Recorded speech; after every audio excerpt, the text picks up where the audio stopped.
Welcome back. तो जैसे कि हमने कहा था हम अपना चैप्टर कंटिन्यू रखेंगे, तो हम उस चैप्टर की फर्दर वीडियोस लाए हैं। हमारे चैप्टर का नाम था लाइफ प्रोसेसेस और उसमें आज हमें डिस्कस करना था ऑटोट्रॉफिक न्यूट्रिशन के बारे में। तो फ्रेंड्स, आज का वीडियो इस टाइप के न्यूट्रिशन के बारे में ही है।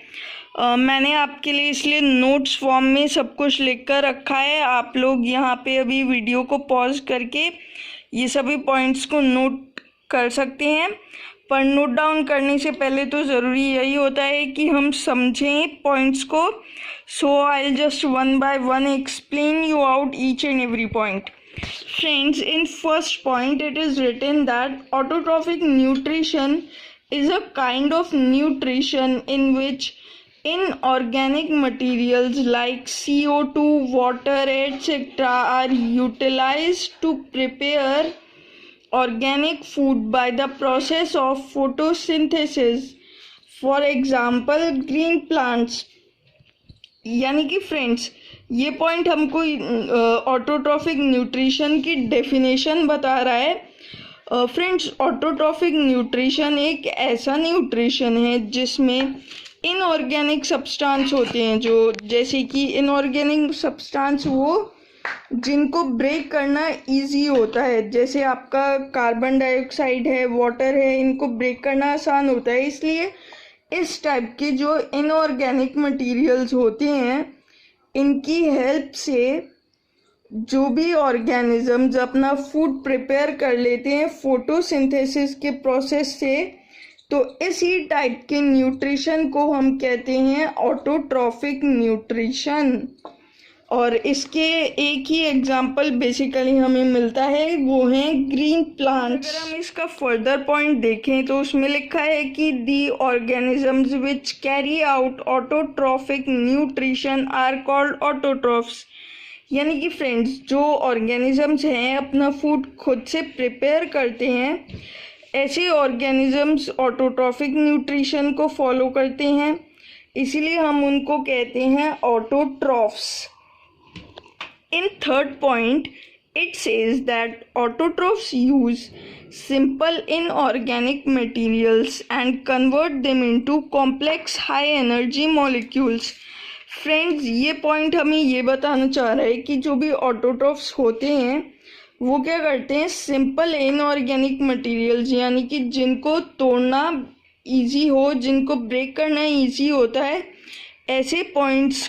ऐसे ऑर्गेनिक मटेरियल्स को लेते हैं और उनको कन्वर्ट करते हैं कॉम्प्लेक्स हाई एनर्जी में। यानी कि ऑटोट्रॉफ्स सिंपल सब्सटेंसेस को लेकर उन्हें ब्रेक करके अपने फूड में कन्वर्ट कर लेते हैं और फूड एनर्जी बहुत हाई होती है जिसको इजीली ब्रेक नहीं किया जाता।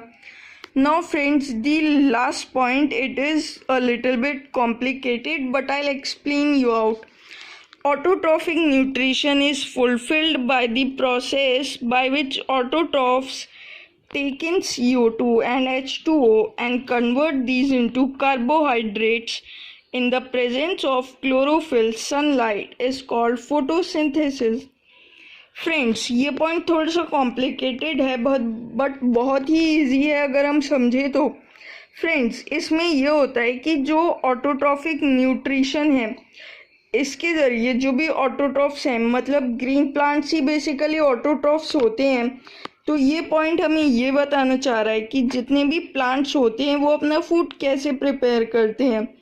प्लांट्स क्या करते हैं, जो भी बाहर से कार्बन डाइऑक्साइड और वाटर मिलता है उसको ले लेते हैं और उसको लेने के बाद में प्लांट्स को सनलाइट तो मिलती है और प्लांट्स की लीफ जो होती हैं, ग्रीन लीव्स, उनके ऊपर क्लोरोफिल प्रेजेंट होता है और सनलाइट और क्लोरोफिल कांटेक्ट में आते हैं, प्लस प्लांट्स एनवायरनमेंट से कार्बन डाइऑक्साइड और वाटर को अब्जॉर्ब कर लेते हैं। इन चारों चीज़ों की मदद से एक प्रोसेस होता है जिसको कहा जाता है फोटोसिंथेसिस। इनकी मदद से प्लांट्स जो हैं ऑटोट्रॉफिक न्यूट्रिशन को फॉलो करते हुए अपना फूड प्रिपेयर करते हैं। तो ये पॉइंट हमें यही बता रहा है। बहुत सिंपल फॉर्मूला है, एनवायरनमेंट से प्लांट्स को मिला कार्बन डाइऑक्साइड एंड वाटर। और सनलाइट एयर में प्रेजेंट होती है, क्लोरोफिल ग्रीन लीव्स में प्रेजेंट होती है। इन चारों की मदद से फोटोसिंथेसिस का प्रोसेस परफॉर्म हुआ और प्लांट्स ने अपना फूड प्रिपेयर किया। Now we will study about equation for photosynthesis. Friends, photosynthesis के लिए भी एक मैथमेटिकल टाइप इक्वेशन होती है। So this is as follows, इसको आप नोट डाउन कर सकते हैं। 6CO2 + 12H2O, और यानी कि ये है आपका कार्बन डाइऑक्साइड प्लस वाटर। जब इन दोनों को सनलाइट मिला और क्लोरोफिल मिला तो बन गया 6H12O6 + 6O2 + 6H2O।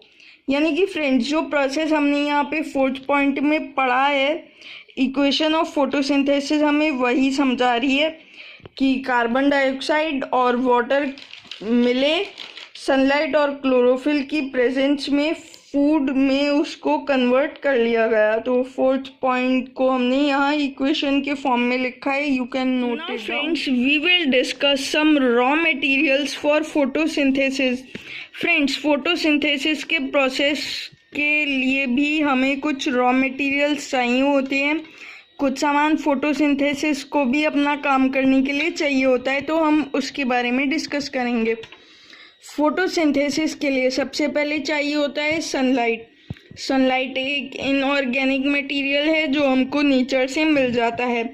सेकंड जो रॉ मटेरियल चाहिए वो है क्लोरोफिल। क्लोरोफिल का काम क्या होता है फोटोसिंथेसिस में?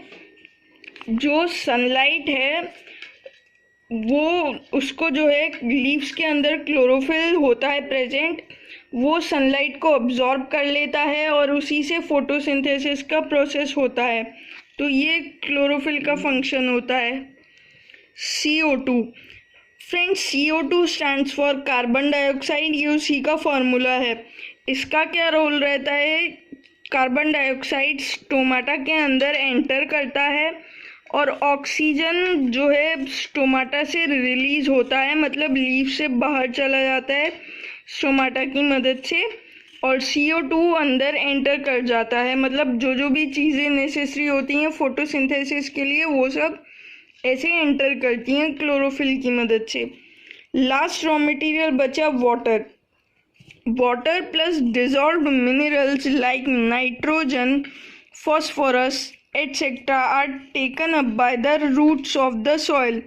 फ्रेंड्स, कोई भी प्लांट्स होते हैं, कोई भी पेड़ होता है, वो जड़ में लगा होता है, एक माने मिट्टी में लगा होता है।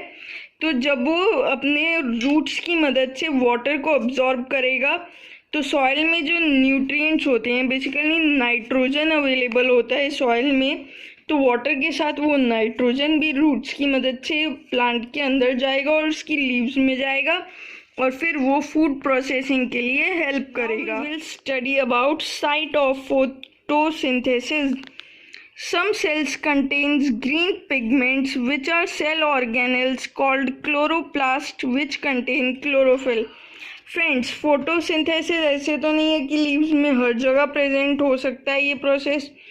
इसके लिए क्या होता है, जो ग्रीन लीव्स हैं उसके लिए ग्रीन लीव्स के अंदर ग्रीन पिगमेंट्स प्रेजेंट होते हैं और वो पिगमेंट्स में जो सेल्स होते हैं ना, जितने भी सेल्स होते हैं जिनके अंदर ग्रीन पिगमेंट्स होते हैं उनके अंदर सेल ऑर्गेनल्स होता है। उन सेल ऑर्गेनल्स को हम कहते हैं क्लोरोप्लास्ट।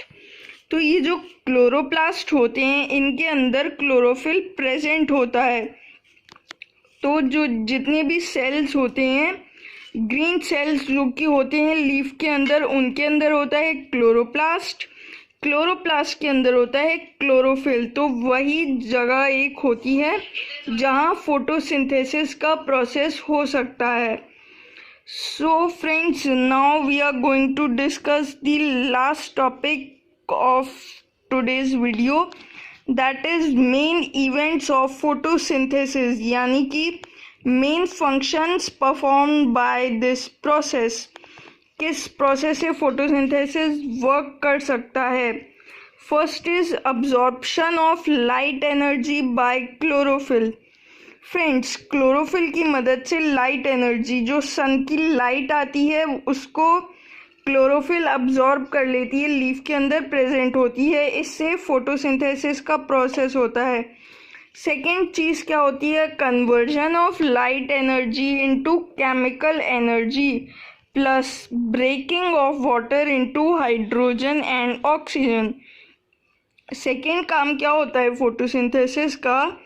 वो जो लाइट एनर्जी क्लोरोफिल अब्जॉर्ब करता है उसको केमिकल एनर्जी में कन्वर्ट कर देती है, और वाटर जो है वो H2O होता है, वाटर को ब्रेक करके हाइड्रोजन और ऑक्सीजन में कन्वर्ट कर देती है। और थर्ड क्या काम करती है? Reduction of CO2 to carbohydrates. यानी कि फ्रेंड्स, फोटोसिंथेसिस मेन काम यही करती है कि पहले क्लोरोफिल ने सनलाइट को अब्जॉर्ब कर लिया, अब उसके बाद फोटोसिंथेसिस से क्या होगा? जो सनलाइट अब्जॉर्ब करी है उसको केमिकल एनर्जी में बदला जाएगा, और जो वाटर आया है उसको दो पार्ट्स में ब्रेक किया जाएगा। H मीन्स हाइड्रोजन को अलग कर देंगे, O मीन्स ऑक्सीजन को अलग कर देंगे, और फिर जो CO2 बचेगा, कार्बन डाइऑक्साइड रह जाएगा, उसको कार्बोहाइड्रेट्स यानी कि ग्लूकोज के फॉर्म में अलग कर देंगे। सो बेसिकली इसी पूरे इवेंट को, इसी प्रोसेस को हम लोग फोटोसिंथेसिस कहते हैं। आज के वीडियो में बस इतना ही डिस्कस किया है। अब हम नेक्स्ट वीडियो में इस चैप्टर के फर्दर टॉपिक्स को डिस्कस करेंगे। आप लोग नोट्स को वीडियो पॉज करके जहाँ भी लगे आप वहाँ पे नोट डाउन कर सकते हैं। Thank you friends.